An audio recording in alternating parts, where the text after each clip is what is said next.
So what we're going to do today is the RSI divergence strategy. It's created some very good buy signals recently. This was yesterday in Apple.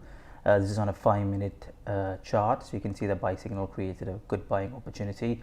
There was a buy signal on the 1st of March as well, but didn't create a good bounce. But on the 24th, create a good up move there, and also on the 23rd of February, create an up move as well. So the more shorter time frame you go, the more signals you're going to get, but some of them can be not that great. So for example, this one, the signal is not that great. So if I go into the 15-minute chart, here you can see some beautiful buy signals here. This created a huge buy signal and went up, but again there can be some false buy signals here as well. A good buy signal there, which is all similar to the ones in the 5-minute chart. So if you can check in the SPY and go into daily chart, daily would be the ideal time frame, because the lower time frame you go to, the more accurate the signal is going to be. So you can see a really great buy signal here on October 22, so which was the last bottom we had on the SPY. So you could have grabbed this great big up move, and then a buy signal there, which led to a short-term up move from 417 to 457. Again, a good trade here on the 8th of October, good buy signal there. And also in the 2020 crash, during the coronavirus crash, it created a really great signal for the bottom of the transaction as well. So these signals, be careful using the signals. If you're using the signals, it's really good if you do it with our Q5 course strategy, which is available on our course. So that's also similar to the RSI mean reverting kind of style. So if you can look at some of the trades here, we went long here, short here, long here, short, not short, long here, close position there, long here, close position there, but we also ended short positions as well. So there's a short here, and then we closed here, short here, closed here. Some really good trades, short here, close here. And this is ideally RSI's on balance volumes. Many of the divergence are generally used for mean reverting strategy. So if you want to check out that core strategy, feel free to visit our quant program course on our website. This is our courses available as well. So if you don't want to do the course, it's fine as well. Like, just make sure that you do some of the free strategies, especially the one with the on balance volume or the RSI strategies. Those kind of strategies generally tend to work well with these kind of divergence indicators. So once you've got a back-tested framework that this strategy has worked, then it's much more ideal.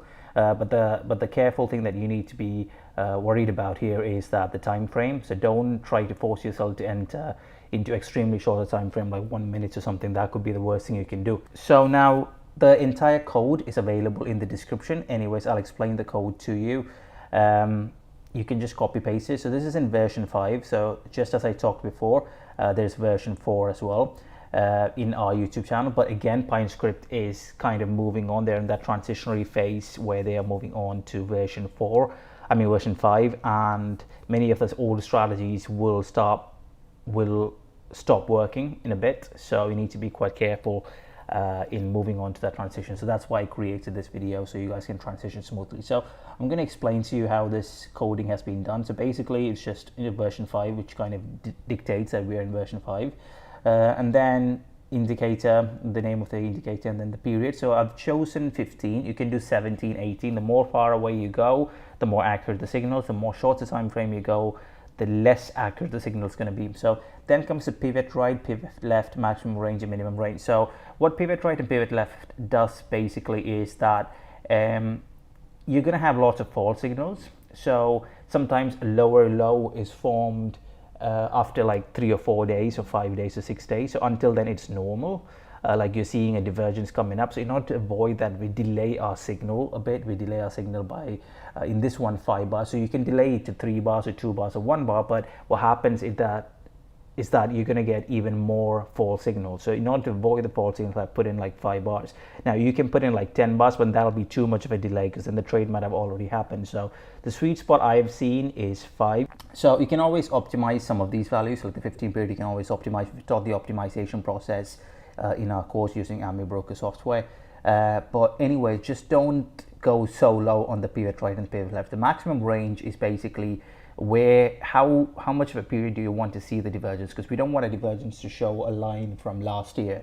So that's why the maximum range of 50 is being put. So I hope you guys got an understanding of how the pivot left, pivot right works. So don't give me a comment saying that, hey, my code is kind of delayed by a few bars. The reason the delay is intentionally put, the delay is put so that you don't have a false signal. Now if you wanted to remove that, you can change it to 0 or 1, but guess what, you're going to have lots of false signals, and then don't complain me saying that it created lots of false signals. So then basically it's just RSI value. You're going to store the RSI value to RSI. So you use TA.RSI. So that's basically the difference in the version 4 to version 5. In version 4 we did just normal RSI and then brackets, but in version 5 it's TA.RSI. And then we plot the line, so which is basically the gray line that you see here. And then we created like mid lines and top and bottom lines, which is not really necessary, but I just put it so that you guys can get an understanding, because sometimes you want the line to be below 70. For example, during the corona crash, the signal was generated when the line was below 70. So you might want to check that one if you want. There might be some alpha in looking into that perspective as well. And then basically just fill the line with black and everything. So now how we code it is we've created a thing called pivot low. So pivot low is to find if there's a pivot low point that's being created. So basically it's TA.pivot low, source, left bars and right bars. So we know the pivot left and pivot right, which is 5, which is what we have created as the left and the right bars. And then the source is the RSI value. So that will give us a false or a true signal. And if there is true, then it'll be stored. The pivot low true will signal that, hey dude, there's a pivot low has taken place. And then we've got the confirm the range. So we created a function which confirms that the range has taken place in that 50 period. So we created the minimum range and the maximum range. So this is between 5 and 50.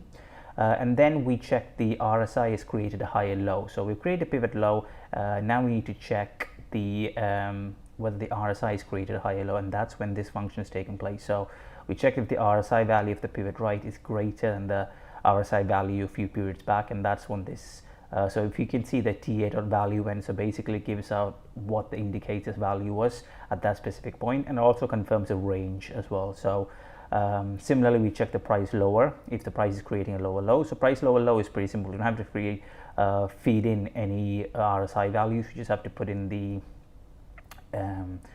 just the low of the day, and that should be more than enough. So if all these conditions are checked, if the price LL, the price is lower low, and the RSI is a higher low, and the pivot low is true, then we've got a bull condition, right? So then we've got a signal. So then the idea is to plot the signal. So for that we have actually used these two lines. So I have made this coding. I like to keep the coding kind of structured rather than just give out some random names. So that's why all these names might look kind of complicated, but then you can go deep into it by looking into it, and I can figure out where the errors are. And that's why this coding kind of looks complicated, but in reality it's quite simple. It's just a few conditions, as you can see. We just check the pivot low, we just confirm the range, we just check the higher low of the RSI period and the lower low of the price, and then we given the signal, and then we just plot the signal, and that's it. It's as simple as that. So you guys can make as many changes as possible to this RSI indicator. So I've only put it in the buy signal. Like you can create a sell signal, but I heavily advise in not using the sell signal, simply because in a bull market it can be a big issue. You can create like lots of false signals. However, during the down market, the crash normally tends to die down after a bit.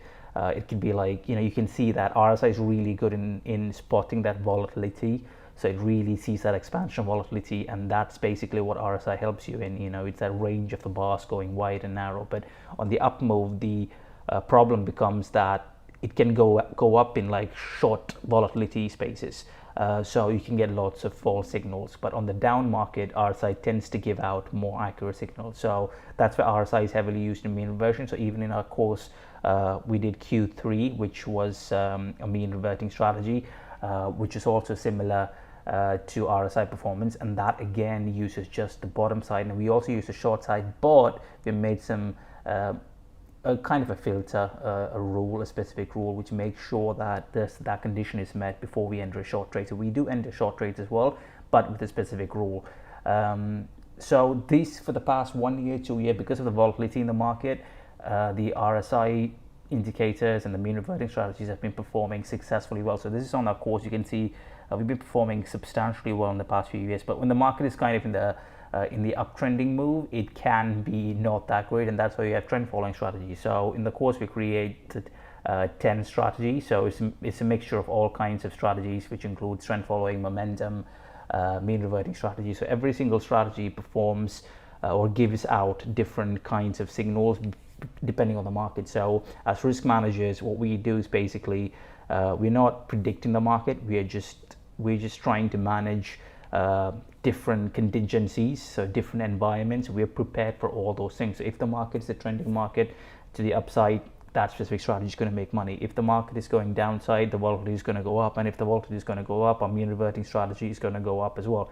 So we've got a portfolio of diverse strategies, so it doesn't matter what the market condition is, we are making some returns. And yeah, some strategies will be on a loss, but the other strategies will be making money, but that's good enough for us. That's what we're trying to get out of this, because we're not trying to convert $1,000 to $1 million. We're trying to beat the S&P 500 CAGR of 10% every year.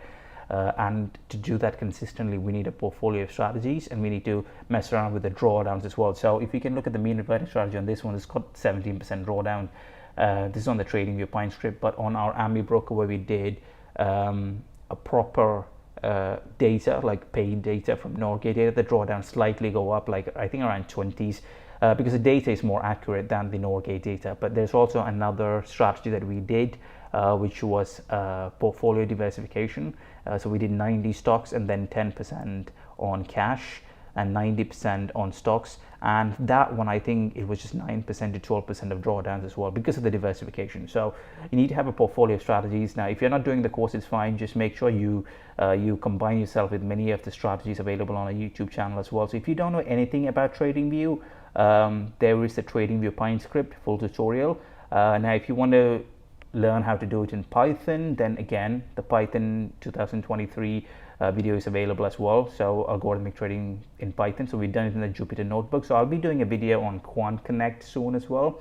So it's on the recording phase right now. We're trying to figure out how to teach you guys, because Quant Connect is slightly more complicated than the Pinescript or AMI broker, because it's purely Python and it's purely coding, and many people might find it challenging. So we're trying to put it in as layman terms as possible, and hopefully it will come around soon in the next couple of weeks or something. So I hope you guys enjoy this video. So you can do, instead of RSI, you can do something like on balance volume or stochastic or something, but I prefer RSI. On balance volume would be a great idea because you're taking the volume into account. So you can create like a confluence, you can combine the RSI period and the on balance volume and create a strategy as well. It's up to you. So hope you guys enjoy this video. Have a good day. If you have any doubts, just let me know. Have a great day. Bye bye.